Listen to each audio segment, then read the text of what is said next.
डायन कौन होती है, क्या होती है डायन? डायन बताया जाता है कि खुद में एक रिचुअल होता है और एक ऐसी औरत जो बहुत ज्यादा लालची है, एक ऐसी औरत जिसको अपनी खूबसूरती से बहुत ज्यादा प्यार है, एक औरत जो अपने पूरे परिवार का बलिदान देने को तैयार है, एक ऐसी औरत जो अपने बच्चे को मारने को तैयार है, अपने पति को मारने को तैयार है, सिर्फ इसलिए कि या तो खूबसूरती चाहिए या वो सारी चीजें, वो सारी इच्छाएं जो शायद उसे पास में नहीं मिली।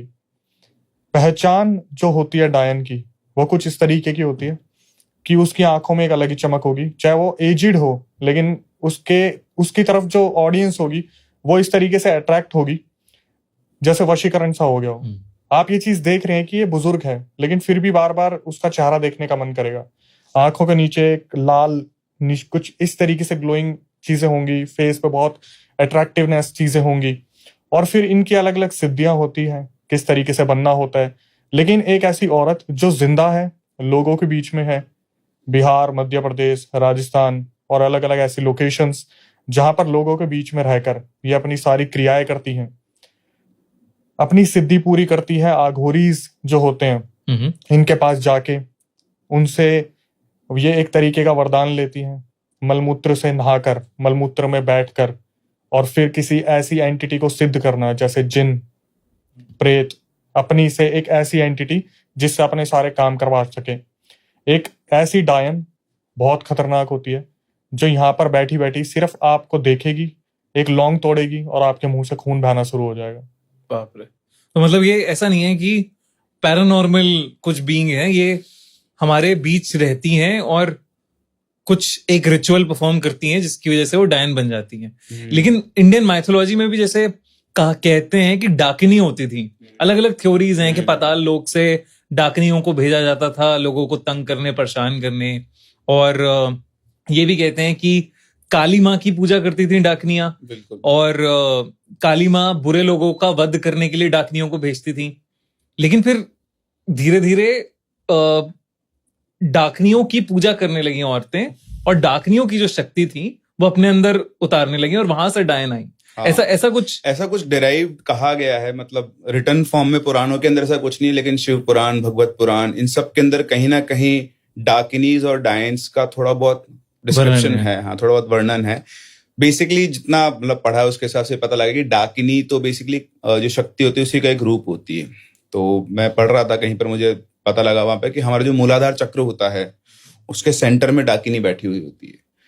तो बेसिकली जो हमारे तंत्र साधना में लोग कहते हैं उसके हिसाब से ये कि वहां से वो आपकी ट्रेट्स को कंट्रोल करती है, कि आप जितनी भी तामसिक वृत्तियां होती है, लाइक शराब पीना, मांस खाना और भी बहुत सारी चीजें होती है, तो उनका कंट्रोल वहां से होता है। तो जब कोई अपने मूलाधार चक्र पे कंट्रोल कर लेता है तो अपनी इन इच्छाओं को भी कंट्रोल कर सकता है, तो एडवांस कर सकता है तंत्र साधना में, ऐसा लोग कहते हैं। बाकी जैसा अक्षय भाई ने बताया कि डायंस जो होती है उनके अपने तरीके होते हैं बनने के, कि जनरली ऐसा होता है कि कोई लेडी जो अपने घर से परेशान है, घर वालों ने प्रताड़ित कर रखा है, या फिर चाइल्ड बर्थ के दौरान जो उसके बच्चे की मौत हो जाती है और वो अनकॉन्शियसनेस स्टेट में होती है, बेहोश होती है, तब ऐसा कहा जाता है कि उसके पास डाकिनी आती है, उसको दो चॉइस देती है। अच्छा। कि या तो वो जिंदगी भर उस दर्द के साथ कि उसका बच्चा चला गया, उस ग्रीफ के साथ जीती रहे, या फिर वो अपनी सोल को उस डाकिनी को दे दे, और उसके बाद वो उसकी लाइफ में ना कोई गम रहेगा, ना कोई दुख रहेगा, ना कोई इमोशंस होंगे, और उसके पास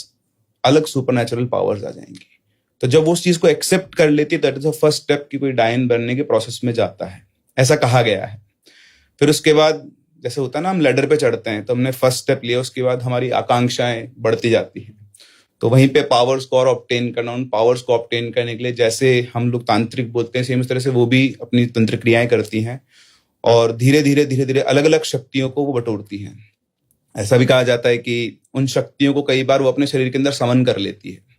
तो समन करने से क्या होता है कि वो जो शक्ति आई उससे उनकी बॉडी के अंदर एक नया, आप बोल लो ब्लड फ्लो होता है, एनर्जी फ्लो होता है, जिससे बॉडी रिजुविनेट होती है, और दूसरा वो जो एंटिटी है उसको वापस जीने का एक मौका मिलता है। तो जो बेसिक उनके पास पावर्स होती हैं, वो एक तो समन कर सकती है अलग अलग एंटिटीज को, बहुत सारी एंटिटीज को कंट्रोल करती है, जैसे भाई ने कहा कि जिनको भी वो कर सकती हैं, जो भी अलग अलग एंटिटीज है, डिपेंडिंग ऑन उसका काम क्या करना है उसको, क्योंकि उनके अपने भी कुछ पर्पस होते हैं, उन पर्पस को सॉल्व करने के लिए अलग अलग एंटिटीज को समन करते हैं। दूसरा थोड़ा सा टेलीकिनेसिस की प्रॉपर्टी होती है, मतलब ऑब्जेक्ट्स को बिना हाथ लगाए मूव करवा सकती है। अच्छा। अगर लोअर लेवल पर है हाँ। तो थोड़ा बड़ा मूव कर पाएगी, लेकिन जैसे उनका एडवांसमेंट होता जाता है, उनके पास अच्छा खासा टेलीकिनेसिस आता है कि वो चाहे तो कैंडल को उठा के यहाँ से यहाँ ले आए। जब वो तंत्र क्रिया कर रहे होते हैं 2 हाथ कम पड़ते हैं, तो वो अपने टेलीकिनेसिस को यूज करके उन चीजों को कर सकते हैं। इसमें एक और कॉन्सेप्ट है एकायन का। एकायन, it is the highest level of डायंस। मतलब जब एक डायन कई सालों तक करते करते मेहनत करते करते अपनी तंत्र विद्या में वो एडवांस लेवल पर जाती है तो उसको एकायन बोलते हैं। क्या करती है वो वहां पे आगे? She is the supreme power. Supreme power मतलब उन सब की वो हो गई, वो तो क्वीन टाइप आप बोल सकते हो कि जो सबसे ऊपर है चेन के अंदर। तो वो और एंटिटीज और डायनों को अपने अंदर कंट्रोल करती है। एग्जैक्टली, सोर्सरर हो गई वो एक तरीके से, मतलब हर किसी को कंट्रोल कर सकती है, और उससे मतलब लोहा लेना इतना आसान काम नहीं होगा।